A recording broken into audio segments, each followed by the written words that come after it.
is a balloon experiment. You go, but then you do that. That is quite loud. Do you try that, Cyril? Can I tap it? Put it next to your ear. Yeah. Yeah, just tap it. That's loud, isn't it? Hear it. Right, I'll have a bit of cake. What flavour is it? So look at that ear. Because when you blow the air into the balloon, all the air squishes together, so it's really dense molecules. And so when you tap it, it amplifies the sound. Hey, you got some pen done. Oh, that's a good... We're drawing a diagram to explain it.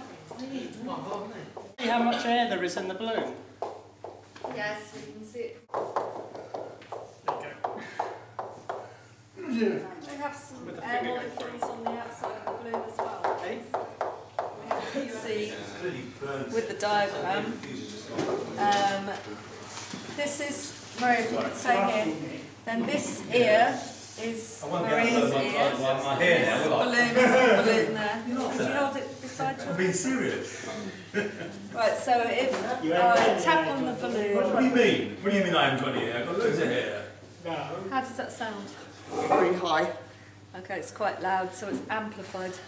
And you can see on our diagram here, that these are the little air molecules on the outside of the balloon, and these are the air molecules on the inside of the balloon. Yeah.